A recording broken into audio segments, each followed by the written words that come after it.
sur cette chaîne YouTube concernant la seconde partie de la gestion des approvisionnements. Alors, la valorisation. Comment valorise-t-on les stocks? Déjà, il faut distinguer les rentrées et les sorties. Concernant les rentrées, les stocks sont évalués au niveau des quantités à partir des livraisons des fournisseurs, ce qui me paraît à peu près logique. Et donc, les valeurs sont évaluées donc, au coût d'achat, c'est-à-dire ce que l'on voit sur la facture, c'est-à-dire le prix d'achat plus les frais accessoires éventuels, transport, frais accessoires, taxes, etc., etc. Ça, c'est pour les rentrées.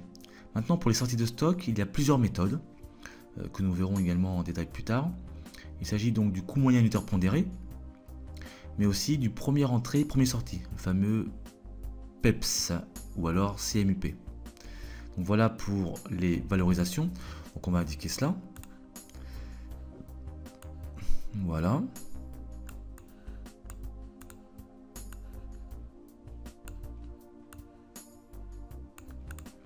Donc entrée en stock, donc les quantités évaluées par rapport à la facture. Donc les valeurs sont évaluées au coût d'achat, prix d'achat, plus frais accessoires, transport, etc. Et concernant les sorties, on a deux méthodes. Première entrée, première sortie, ou le coût moyen unitaire pondéré, le fameux CMUP ou CUMP. C'est pareil, on dit les deux.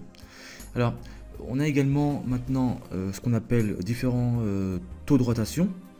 On a la rotation des stocks, qui permet de savoir en fait, de connaître la vitesse de moyenne de renouvellement des stocks.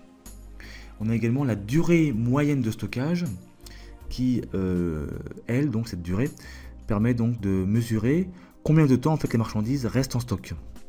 Donc on va indiquer également ces deux formules. Voilà, elles sont ici.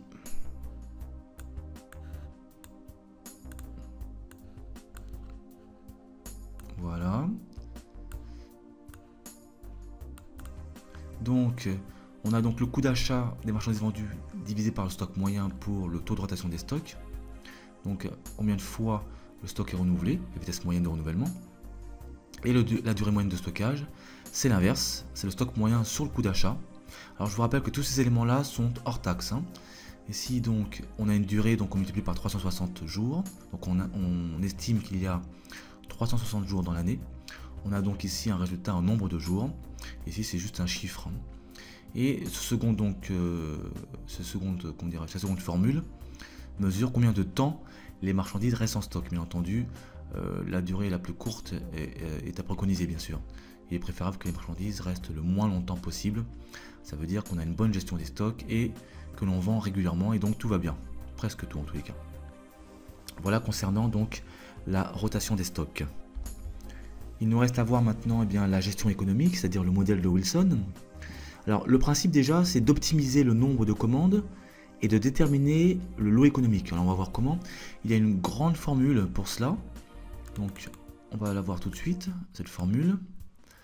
Alors, donc, la voici. Alors, cette formule permet en fait de retrouver donc ce fameux lot économique.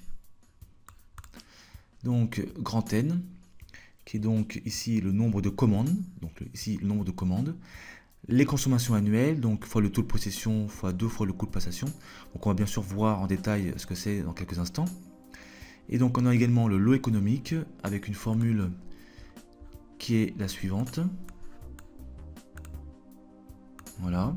Qui se sert donc du N précédent, ici. Donc c'est-à-dire le nombre de commandes optimales. Donc les consommations mensuelles sur le grand N. Alors on va voir les différents éléments tout de suite de ces deux formules ici. Alors, elles sont ici. Voilà. Alors, avec N, donc le nombre de commandes optimales. Voilà. Le coût de possession, c'est donc les coûts qui sont liés au local. Donc, c'est le fait de posséder du stock, donc le loyer pour le local, la surveillance, c'est-à-dire la main-d'œuvre, etc. Et souvent est exprimé donc en pourcentage du stock moyen. On appelle cela le taux de possession.